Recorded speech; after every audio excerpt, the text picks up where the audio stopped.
All right, we're on live. It's the 21st of February. It's a beautiful day. It's going to get rainy here in a little bit. We're at Buddy Brew. I don't have my bag of coffee. I need a bag of coffee. We're at Buddy Brew. Mary Hoppy's going to get it. We do. Heather got the cup of coffee. But we're sitting here. We're talking tech. I'm going to be asking everyone around the table just to introduce themselves, and then we're going to kind of just get the conversation going. But I've been noticing, when Google picked their 34 cities, they're going to go after the 9 for their next gig cities, potential gig cities. Obviously, Tampa was on the list. I looked at Tampasphere this morning. They talked about the fastest growing metros. It was a Forbes list, and it was fascinating to see that the fastest growing metros seem to be the exact same ones that Google had selected for their gig cities, which are the same ones that Kaufman says are the top tech startup cities. And so, while I'm not saying that one causes another, there seems to be a relationship, and the one relationship I notice is we're not on the list at all, and I want to get on the map. So, we're going to start that conversation. We're going to shift to my far right and go with Jordan and just go around the table, introduce yourselves, and take it off. Jordan, Citizen Investor. Sounds good. My name is Jordan Rayner. I'm a co-founder of Citizen Investor, a crowdfunding and civic engagement platform for local government projects. We launched here in Tampa in September 2012, and so far we've secured partnerships with about 150 municipalities across the United States. 68% of all the crowdfunding projects on the site have reached their full funding goal. 68%. 68%. Get some projects here in Tampa? We're working on them. Yes. Yeah, we're working on it. But you got them out to San Francisco, Boston? Yeah. We're all over the country. So from Philadelphia to Boston, San Francisco, Southern California, Chicago, lots of small towns in between. It's doing really well all across the country, which is exciting for us to see. That's cool. So basically, when government can't fund a project, you do. Yeah, so how big Citizen are the Investor, so it varies, but Citizen Investor is a solution to the perennial government problem, which is government just doesn't have enough funds to provide every project and service that citizens want, right? And obviously, as you know, Mark, this has been exacerbated by the Great Recession, but really this has always been true. There's never enough money to provide every park and every playground and every pool renovation that citizens want. So Citizen Investor is the solution for those times. And we've seen projects as small as $1,000 get funded on Citizen Investor. We've seen a $77,000 project in Naperville, Illinois, right outside Chicago, to fund a statue honoring Navy veterans. Really, the projects have run the gamut in terms of price and category. But what's really exciting for us is to see that citizens are really taking to what we see as the deepest form of civic engagement, right? It's one thing to go to Commissioner Sharpe and say, I want a park in my neighborhood. It's another thing to pay above and beyond what you're already paying taxes for that project, right? This is the deepest level of civic engagement I think we've seen at scale, maybe in history, which is really exciting. Wow. That's really cool. Okay, to my right here, Kyle Matthews. I first met, I've heard about you, but I met him earlier this week with Akash Patel. We talked about some really cool things that you're doing in the community, both for pediatric cancer, but also just tech. I mean, this guy, I'm sitting here telling my kids this morning, okay, Facebook bought WhatsApp for $19 billion, guys. Start cranking something out, Come up with an idea. Build something. Build something. Daddy needs to retire, But so then I listen to Kyle and I hear some of the things that you're doing, and it's pretty darn amazing. I mean, why don't you tell us about yourself and some of the apps that you're working on and why you're here in Tampa? Sure. So I grew up in Seattle. I co-founded modmyi.com, which is the largest iPhone community on the internet, aside from Apple, who does have us beat. But we have about 900,000 members. We've been around since 2007 when the iPhone came out, and we get 1 million page views daily. And it's a community of artists and developers and people who are interested in customizing their devices, and mainly on the iPhone side. And so through that, we got into a lot of development. We were early on, we brought applications to the iPhone before there was an app store.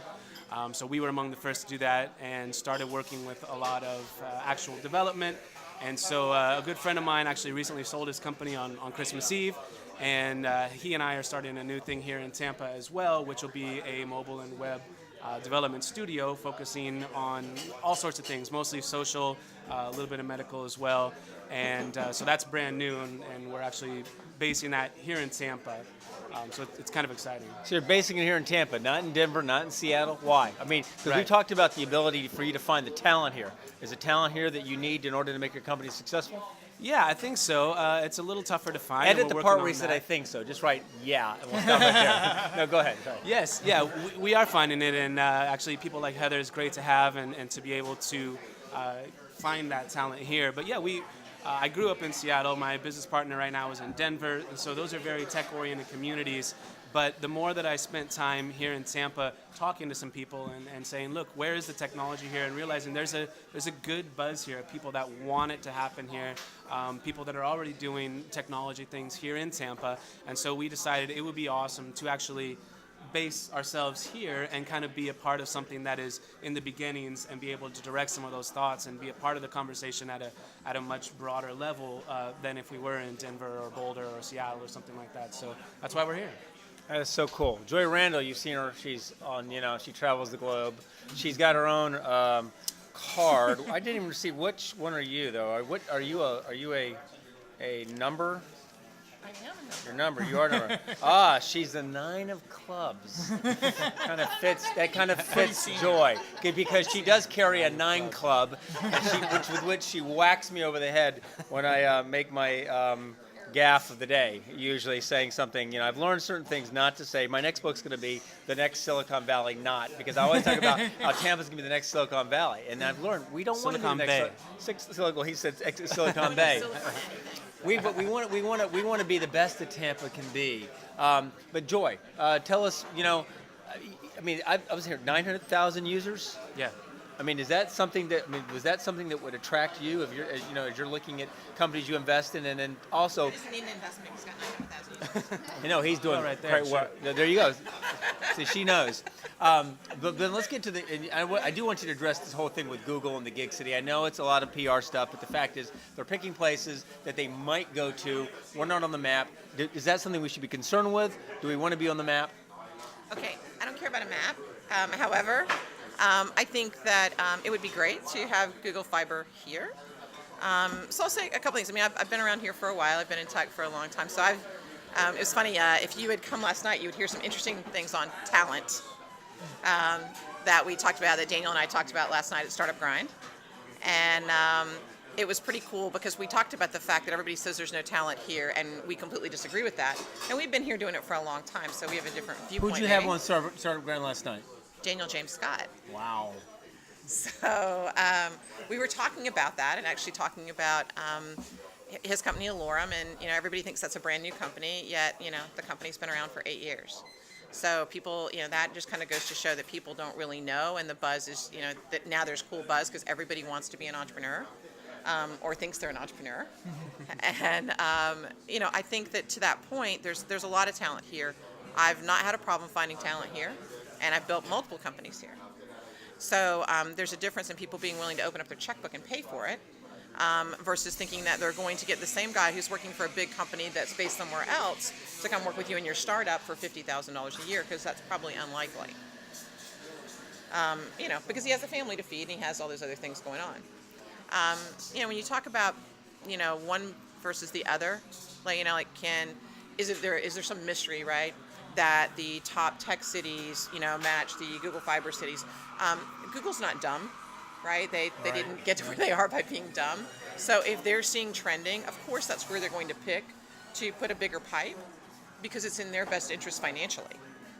So, that's very, very logical. So yeah, that does follow that. So I think if you're talking about how do you get on the map, I'm not so sure that you necessarily want to be on the map, but if you're talking about how do you elevate the position of Tampa in the global marketplace, then I think it is doing things to highlight what's actually here, and it's also showing a focus on specific tech areas, right? Not every tech community looks the same. So if you look at the things that are focused on, say, for instance, in Cambridge or in DC or in Detroit or Boulder or Atlanta, there are very specific market sectors that each of those geographies focus on. So they don't try to be all things to all people. And I think that if there's some applied focus to different parts of technology, then you have the ability to see mass and build that momentum. And then that's what those guys want to see when they're coming in. That's also what students want to see when they pick a school to go to. Why people move to a community and participate in that community. Well, yesterday when I was talking to my students, I teach a class at USF Honors College. I walked in, was throwing out some concepts, not getting a whole lot of responses back. But then I asked them, would it make a difference if Google came here and we became a 1 gig city? And I swear the whole place lit up. I mean, they're like, we would love Google. Then they began to tell me how slow their current provider is. I'm not going to name the current provider that they're using. You don't have to. But they were like, it's slow. And they tried to explain to me in very rudimentary detail the difference and how important it would be and impactful in their lives. And so I said, well, for the young people, they notice that stuff. Heather, okay, we're not going to trying to get on the map, but we are establishing a sense of place, and you're a big part of that. Yes. What are you saying? I mean, I know you're involved in this every day. What are you saying, and what can you tell us about what Tampa's doing and how Tampa is making a difference in tech? Yeah, well, I think what's kind of cool is I think all of us have been plugging along for a really long time, some of us longer than others, to make this, to let people know that there's great startups here, entrepreneurs, technology companies, technology talent. And it just, like in the past week, we've had information like that we're number 2 for people moving here. And we are number 3, Florida is number 3 for the number of technology workers, like in the country. So I think that information's getting out. I'm not sure what criteria Google used to base their decision on, but I think yes, certainly we have a lot of work to do. I mean, Austin was not created overnight. And Silicon Valley, your favorite, was not created overnight. But it does take some time and momentum and that sort of thing. And I feel like there's so much building right now. I feel like there's so much energy. There's great, like Bristol Myers Squibb coming here. I mean, that's pretty cool. I mean, obviously they didn't have much of a concern about the talent issue. I know there are companies like Bright House. They're expanding their footprint here. PricewaterhouseCoopers has all of their workers here. So these large companies are clearly making an investment. And if that can spill off into the entrepreneurial community, I think that would be really, really amazing. But we have a lot of work to do to promote this region as a great place for talent, technology companies, and entrepreneurship. Yeah, I don't remember who I was talking to about this, but it was in one of my most recent trips out to San Francisco, and I was talking to somebody about marketing destinations as places for companies to come, and specifically talking about Tampa. And the piece of advice I got from him, I initially scoffed at, but after meditating on it for a few weeks, I tend to agree with him. He's like, you guys gotta stop thinking about marketing the destination. Like, everybody knows Tampa's an amazing place. Like, you don't have to tell people Tampa's an amazing place. And even a lot of people know that Florida's a great place to do business, right? Are you listening? But I think the story we have to be telling is the story of the cool problems that startups here are trying to solve, right? If you tell the story of the companies, people want to go work for great companies. They don't pick where to work necessarily based on location. I think that's actually pretty far down the list. But if they're working on really cool problems and doing things that are truly impactful, I think you can inspire people to come here and build talent that way. So I think of companies like Exmo. I think of companies like LaunchTrack that are doing really good things. They're going to the Valley and then coming back here. So LaunchTrack going to 500 startups, Exmo, which is currently a Y Combinator, which hopefully will make their way back here. Those are cool companies, right? They're doing cool things in cool industries, and we can attract talent to Tampa Bay by telling the stories of the companies, not necessarily the destination. But I think that's a really good point. So, we talk about how long it took to build something, so people don't think about the fact that, Silicon Valley is, 70 years old. Right. So, Austin is 50 some odd years old at this point in time. So we really didn't kind of go there. And to your point, like, guys like, Jonathan from 500 Startups, right, and Todd, the guys from Exmo, I think we are seeing that. And so people have made a decision to stay here. Brett Toby's another good example, right? You got guys who said, I'm not going to go move somewhere else. I could go move to the Valley, or I could move somewhere else, but I want to live here. Right. So I'll go take what I want, from that, and then I'll come back. And, the other difference is, I think that just in startups in general, right, if you look at accelerators and incubators, the mindset elsewhere is that go here, right? Y Combinator could care less. Right. Paul Graham, they don't care where the startups come from. Mm-hmm. The same's true for, Dave McClure and those guys. Even if you look at places like, up in, Capital Factory or Brainery or all the others, come here, we're making a decision to invest in you. Go wherever you want to go. We don't care. There seems to be this mindset here that there's not that collaboration, there's not that open door policy, and that has to change. Yeah. That's good. I don't know. I feel like this is a very collaborative and open environment. I mean, I think you would agree, right? I mean, you kind of raised your hand and said, I want to get involved. And how? I mean, like I said, I've been here 9 years, but we didn't do much business actually in Tampa. We hired our people from New Jersey, from Seattle, from Denver, and then last year I really made a decision. I would like to stay here. I've been here 8 years, and I thought, okay, I'll call this home. And so I just basically Googled technology in Tampa, and I started calling and emailing every single person and saying, hey, I've been in town a while, but I haven't had a presence. I'd like to meet and figure out what's going on here. And almost every single person responded. Was great about it. Yeah, and we would sit down, we would have coffee, we would have a cocktail, we would have a lunch, and just discuss what's going on here. And every person had a great, warm reception and said, here's what I'm doing. You should meet so-and-so. You should meet so-and-so. And I found there was a lot of synergy as far as people all knowing each other. And so that, within 8-9 months, I felt like I had a great grip on what was going on here and a personal relationship with a lot of those people. But I think that part does exist. Yeah. Right? The point that I was making is the open door policy when we look at like accelerators and things like that. So these communities take people in, like, hey, let's help you build something, and they're happy to put them back out into the world. Right. That does not necessarily exist here. Yeah, sure, that's correct. Through the programs that we have here. Yep. When I was in Portland, when I walked through Boulder, the one thing I wanted to do was check. I was looking up the same thing. What are the best, hottest tech companies in these cities? But then I wanted to see the coffee shops. And the coffee shops co-located with a lot of these companies were full of people, and they all knew each other, and they were all talking, and they were all working together. And I got the sense that what you had was a lot of great companies, but then something that we're starting to see here, places where these people can all kind of go and kind of cross-pollinate. Are we develop? I mean, is that important? I mean, is it important? Yeah. I mean, it seems like the deal was if you're going to have a really cool hip business and/or accelerator, you got to have a foosball table. And everybody was running around going, "Well, they got one," so it was like a requirement. We're putting look. This is our foosball table, and I'm like, "Oh God, really a foosball table?" But we had to have one. Right. But what about the culture and the environment with places like Buddy Brew? Tampa. If you weren't looking for a foosball table, they got one over there. Yeah. Just saying. Yeah. Right. Yeah. It's got to be I think to that point, it's really important to have those kind of spaces because I think the problem becomes not necessarily that we're not willing to work together. It's more that we just get in our little silos. Like the universities are their own little silo, and they don't know how to work with businesses. Like the students are in their own little silo. They don't know how to engage with companies.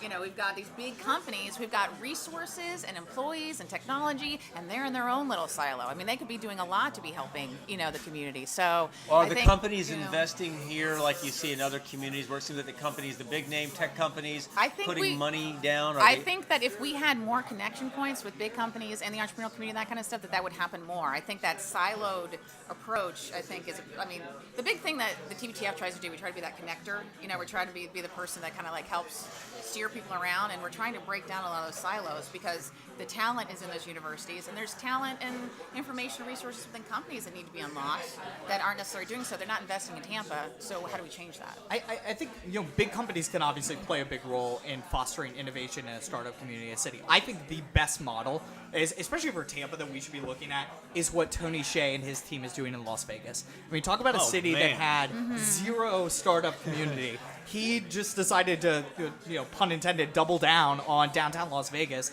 invest $350 million of his own money into it. And, for the last 2 years, everyone's been just caught up in the just how grand of an experiment this has been. But it's actually starting to work. Like, there are jobs in downtown Las Vegas right now. My co-founder and I were out there meeting with those guys last summer, and it was amazing to see what they've accomplished already. And they've got some good startups there. Like, they've got some really good companies coming out of Las Vegas. So it is possible to start something from almost nothing. That is such a great point because, like Nashville, the same thing. The Nashville has, I think, the Ingrams that are really dumping a lot of money in.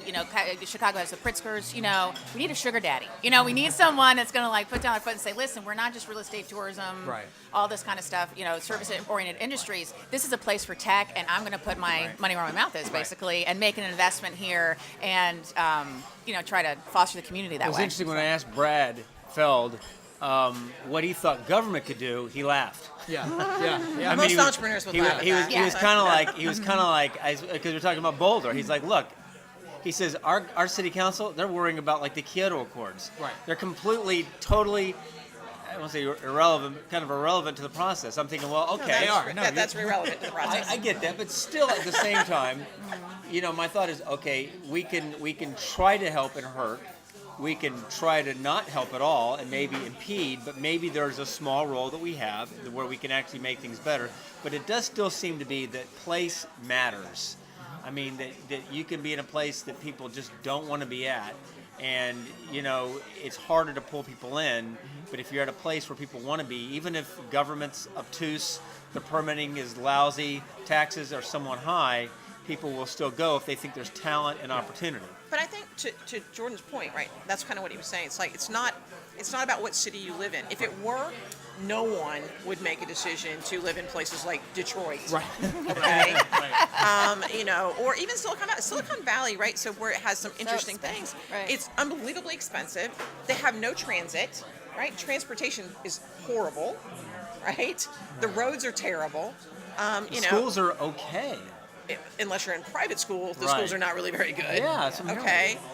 So that's not like the ideal place. The reason people go there is because of the stories of the companies that are there, right? They go there to meet those people and be embedded with those people. If you look at Boston, right, and kind of what happens there, it's the same thing. Nobody said, I want to shovel snow for the next 5 years of my life. Right. They didn't think that was cool, but they said, wow, there's a lot of smart people there. I get to meet interesting people. They built some cool stuff. Maybe I can go there and learn some things from those people, right? It's all about, and to your, Brad Feld, your guy, right? For the week. To his thing, right? I love him. He's a good Brad guy. will always tell you entrepreneurs lead.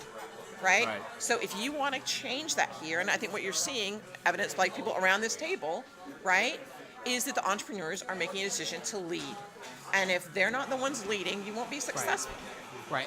So it's interesting. I've never thought about it in these terms before, but it's Joy what you said. Maybe think of this. We still have in Tampa Bay a very baby boomer mindset towards marketing the destination, right? Where it's this idea that it's the American dream. Of course you want to come to Florida because we have beaches and this is where you want to retire and it's cheap housing. You get to live in suburbia, right? But millennials are driving startup culture, and the way millennials think about quality of life is so vastly different than the way that they don't want to boomers think live. about They don't want to quality of live life. out in Brandon. That's exactly right? They Right. don't think of quality of life the same way. Wesley the same- Chapel? Right, No. exactly. But it's interesting. But the thing there's a couple of things that are really, really critical. That I would encourage anybody to read The Millennials by Tom Rainier, who's the it's CEO awesome. of Lifeway. Phenomenal book that does really intensive research on millennials, and basically says there's a couple things that really define how millennials choose career choices. One is the ability to maintain strong relationships with friends and family, right? So flexibility. Yep. And two is solving real problems, meaningful problems, and connecting to a really deep and eternal purpose in their work, right? And that's really, really critical, right? So when we're trying to look for talent, we're not marketing Citizen Investor as a crowdfunding platform for government projects. We're marketing it as we are empowering citizens to invest in their community. That's awesome. That's a powerful idea, Yeah, right? it is. And we're telling stories. We're not selling our product, but we're telling stories of what Citizen Investor is doing in communities across the United States, right? So it's a very different mindset. Quality of life is so different between boomers and millennials, and we got to think about that and how we're attracting talent to come work here. But I think even to your point, the people who've been at this for a really long time, I'll give you a great example. A really good friend of mine, Alan Kaufman, who's the president of the NYC Tech Corridor, right? So Alan was one of the original founders of Cheyenne when I was there, right? The company we took public. Alan has always lived and worked in Manhattan. Yeah. Now the guy now, Alan is probably almost 90 years old, literally. And so we had a company on Long Island, right? We didn't have a company in Manhattan. We had a company in Garden City. So he made the commute out. And I asked him one day, this was years ago, I said, so what's it? He goes, no. I love the energy of the city. I would never, ever live anywhere else. And if you think about it, I think if you look at entrepreneurs kind of all along the way, if you ask Brad Feld, right, who I would argue is still a venture capitalist, not an entrepreneur, Right. why he moved to Boulder, he moved there because he liked the energy of the community. Right. He didn't And he built it move from there. there. Right. For other reasons, right? If you ask, Dave Cohen why he's there, that's why he's there. If you look at people who moved to Austin, right, that's why they moved there. So I think it is all about that, and I don't Okay, think that's but- necessarily changed. All right, then let's, and everybody can pipe in on this piece, because I think having traveled all over the world, spent 20 years in the Navy, lived in the cities I wanted to live in, lived in Denver, lived in Washington, lived in Virginia Beach, spent time in Italy, traveled all, and But I found myself always coming back to Tampa. I'm thinking, this is an amazing place. But it seems like it was always a place that we were marketing to the boomer. Come here to retire, play golf. You know, how many rounds of golf can you play before you're bored? In Sun City, they're getting bored. Golf memberships going down. Why are but then I'm an Intel guy, so we do look at maps. I look at maps and I'm seeing opportunity. I keep saying, pull out the map and look at it. Dots all over the map for all these places where startups are happening and where there's fastest growing metros. And then you look at the Southeast, and it kind of goes down to like Atlanta. And every once in a while, Huntsville, Alabama kind of joins in because of all that's going on with DOD and such. But there it stops. And I'm thinking, opportunity. Why is Tampa not grabbing it and saying, man, we're the next cool hip place for millennials? I mean, to me, it seems like not that tough to get our marketing group guys, who that's all they do is market, to market this place as a cool, hot place to be. Absolutely. Well, you've got people who don't understand anything about the tech community who are doing marketing first and Right. foremost. So Okay. how are you going to market something that you don't know anything about? Right. You put young people in charge. Well, okay. You put the entrepreneurs in charge. Okay, I'll put that on you, and you figure out how to make that work. Good for you. If you're not an entrepreneur, watch out. But I think to your point, I do think people are doing some of that. I think, Mayor Buckhorn, right, a big thing is creating, with Envision Tampa, is creating this downtown environment, right, that is that live, work, play space. I mean, that's part of his goal. And so I think that, the more people that get on board to support that, I mean, look at what's happening like the Heights and stuff like that. I mean, that neighborhood was, horrible, and now it's changing, right? And you're seeing things change. It just doesn't happen overnight, but I think making more people aware of that and getting more people involved, that's a great way to do that. Buckhorn rocks. Buckhorn's doing Yeah, fantastic. he's He's amazing. getting it. He's Yeah, getting it. yeah. Kyle? I think like you said, things like the Heights or these communal places where people can be is very important because like I said, I'd been here 8 years before I made the decision, and I have a couple companies in the technology area. I didn't know anyone in the area that I had just come across in technology. There's not a lot of places like Buddy where you can go. There's free Wi-Fi, and you sit there and you're around other like-minded people. And I think the cities that we're naming, Boulder, Seattle, Denver, these places all have a very thriving community of they go places and you run into these people, and I don't think that you see that here as much. I was talking with Jacob Redden the other day, who's big in the Drupal community, and he came here and said the same thing, that he'd been here for a while, right, and he didn't even know where he could go with his laptop and work.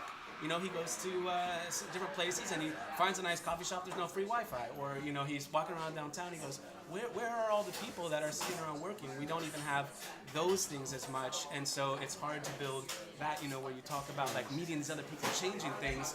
Well, if they're all, working for a giant corporation or at their house doing things from home, you never meet those people, and so you don't feel that there's that community here, even though there may be. That's why Buddy Brew, Brew Good, Do Good, Brew Good, Do Good is expanding because they got so many people who want to make a difference in Tampa Bay. Right. When I came here, when they opened up, it was like me and I think the dog Buddy. And this place is just rocking. It's fantastic. We got a couple minutes left, so we got two people. Heather and Jordan want to close. Heather. Well, the only thing I want to mention too is that we have so many awesome things in this community going for us. I mean, I think we talk about things that are the problems, but like what we talked about, like those connection points, how easy those are to make, and great things can happen from that. So perhaps we send out more advertisements about where people can get free Wi-Fi, or we, and I know downtown is looking at, putting Wi-Fi and that sort of thing. But I think too, government I think has a place in that. A lot of what economic development does is luring some of these larger companies to town, and it's not necessarily the answer, but if you look at Nashville, they have a map where at HCA, that's the big company, all the drop-offs, all the entrepreneurial enterprises that dropped off from that. So I think government has a role in trying to lure those big companies here because innovation happens and companies get started. So I don't think that would be my plug for government. There we go. Their role in the ecosystem. I would just close. Our startup, we work directly with local government entities, right? I can attest to the fact government's not irrelevant, right? But government is slow. Like, there's no denying that. No one can. I would beg somebody to argue with me on that. But government can be a critical partner. And but they can't be leading the movement, right? Brad talks a lot about this in startup communities. Entrepreneurs have to lead the movement. Entrepreneurs have to make the decision that this is where we're going to plant ourselves. This is where we're going to build our companies. I've done that now. This is my second company that I planted here.